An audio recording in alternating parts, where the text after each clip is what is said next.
The angel who killed 185,000 soldiers in one night. In a single night, the most powerful army on earth was supposedly annihilated without a single sword being drawn. 185,000 soldiers, the pride of the invincible Assyrian Empire, gone. The Bible tells us it was the work of one angel. But who was this angel? And what does the hard evidence tell us? Let's dig into the story of the angel who killed 185,000 soldiers in one night. This isn't just a story of faith, it's a historical puzzle. It's a moment where scripture and archaeology collide. We have a desperate king, a defiant prophet, and a divine judgment so total, it almost defies belief. We'll look at who this celestial executioner might have been, and explore the unsettling reasons this event creates such a challenge for historians and theologians alike. If you are fascinated by the Bible's deepest mysteries and the historical events that surround them, be sure to subscribe, because we are just getting started. Section 1. The historical context. A world of fear. To understand the terror of that night, you first have to understand the terror of the Assyrian Empire. In the 8th century BC, Assyria wasn't just a world power, it was the world power. Led by ruthless kings from their capital of Nineveh, the Assyrians were masters of conquest and psychological warfare. Their armies were a storm of iron and fire that had swallowed nation after nation. Their king, Sennacherib, was a man who reveled in his own brutality. His own records, discovered by archaeologists, boast of his conquests. He didn't just defeat his enemies, he made gruesome examples of them. He burned their cities, tortured their leaders, and deported their populations. This was the exact fate that had already befallen the northern kingdom of Israel, which the Assyrians had wiped off the map. Now, around 701 BC, this unstoppable force turned its eyes south, to the small kingdom of Judah and its capital, Jerusalem. King Hezekiah of Judah had dared to rebel, refusing to pay the crippling tribute Sennacherib demanded. In response, Sennacherib launched a devastating campaign, sweeping through Judah and conquering 46 of its fortified cities. Soon, only Jerusalem remained, an island of defiance with the world's most powerful army at its gates. For the people inside, all hope seemed lost. Section 2. The hopeless situation. A battle of faith. The situation was beyond dire. The Assyrian army surrounded the city. Sennacherib, in his arrogance, didn't just rely on his army, he attacked Jerusalem's faith. He sent his chief official, the Rabshakeh, to the city walls to deliver a message of psychological despair.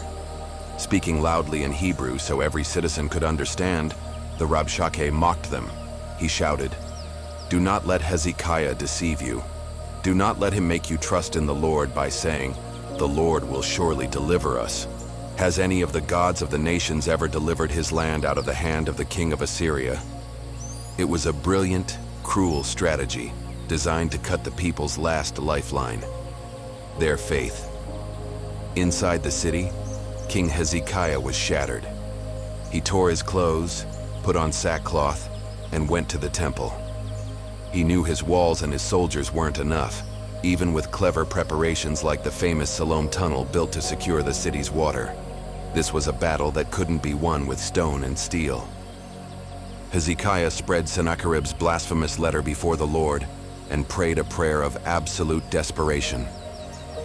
"O Lord, the God of Israel, you alone are God over all the kingdoms of the earth. Now, O Lord our God, deliver us from his hand, so that all the kingdoms of the earth may know that you alone, O Lord, are God." In response, God sent a message through the prophet Isaiah. The prophecy addressed Sennacherib directly. "Because you have raged against me, I will put my hook in your nose and my bit in your mouth, and I will turn you back on the way by which you came." And then a promise for Jerusalem. "He will not enter this city or shoot an arrow here. I will defend this city and save it."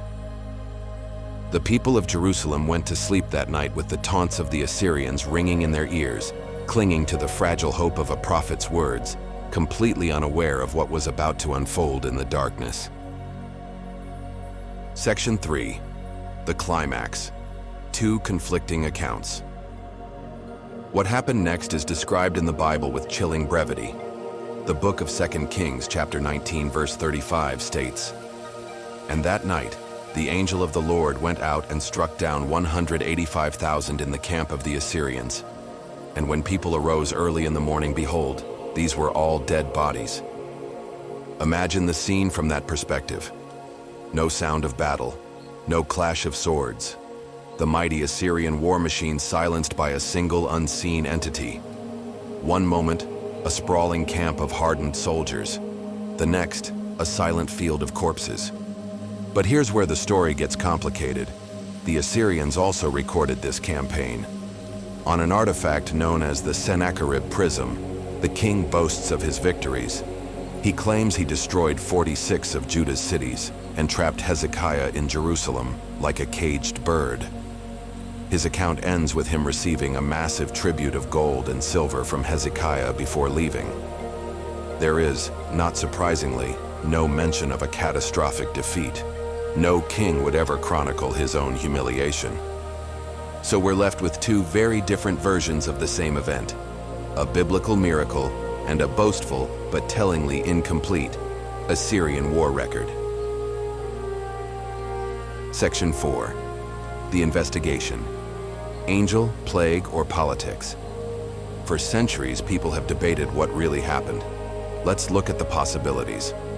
First, there's the biblical explanation, a supernatural executioner referred to as the angel of the Lord, in Hebrew, Malach Yahweh. The Bible gives no name or description. Some Jewish and Christian traditions have speculated this could be the Archangel Michael, or even a pre-incarnate appearance of Christ. But these are theological interpretations, aiming to explain the how of the divine act. The biblical text itself keeps the focus on God as the one who delivered the victory. Then there are naturalistic explanations. Many historians, including the ancient Greek historian Herodotus, have suggested that a sudden, devastating plague swept through the Assyrian camp. Herodotus's account is a bit different. He mentions an army of mice chewing through the Assyrians' bowstrings and shield handles, but it points to a sudden, catastrophic event. A fast-moving disease like septicemic plague could potentially cause massive casualties overnight in the unsanitary conditions of an ancient military camp. Finally, some suggest an Egyptian army was marching to help Judah, and the threat of this approaching force caused Sennacherib to accept the tribute from Hezekiah and withdraw. The truth may even be a combination of these factors. Section 5. The uncomfortable truths. So why isn't this story as famous as David and Goliath? It seems like an angel wiping out an army should be a blockbuster, but the story's complexities make it uncomfortable for a few reasons. First, there's the theological discomfort. The sheer scale of the violence is staggering and sits uneasily with modern messages that often focus on God's mercy. A story about the instant death of 185,000 people forces a confrontation with the concept of divine judgment, which can be difficult to process. Second, the historical ambiguity makes it a target for skepticism. The conflicting account from Sennacherib's prism allows critics to dismiss the biblical story as myth or legendary embellishment. While archaeologists have confirmed Sennacherib's campaign and siege, they obviously cannot prove or disprove a miracle. And third, the story resists a simple moral. David and Goliath teaches courage. Daniel in the lion's den teaches faith under pressure. What's the lesson here? Trust God, and your problems will be supernaturally eliminated while you sleep.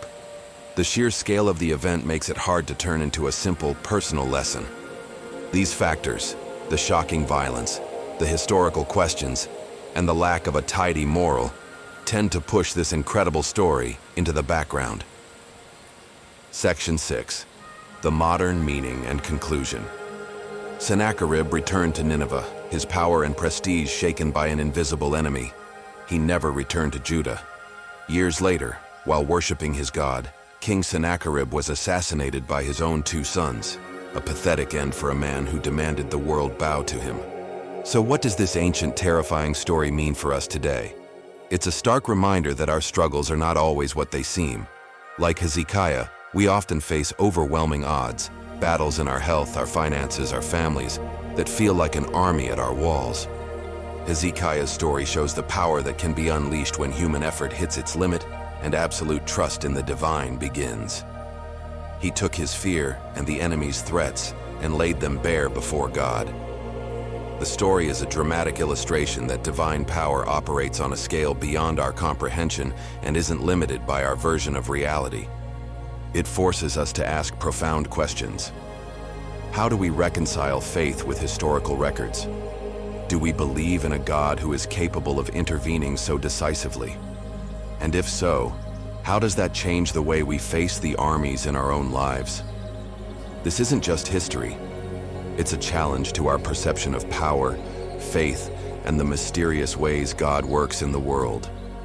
The story of the angel and the 185,000 soldiers is a testament to a power that defies easy explanation. It's a story of terror, faith, and a deliverance so complete it is echoed through millennia. What are your thoughts on this incredible event? Do you believe the biblical account literally, or does a historical explanation like a plague make more sense? Share your perspective in the comments below. And if this journey into history's most fascinating mysteries has captured your imagination, please like this video and subscribe for more content that explores the intersection of faith, history, and the supernatural. Thanks for watching.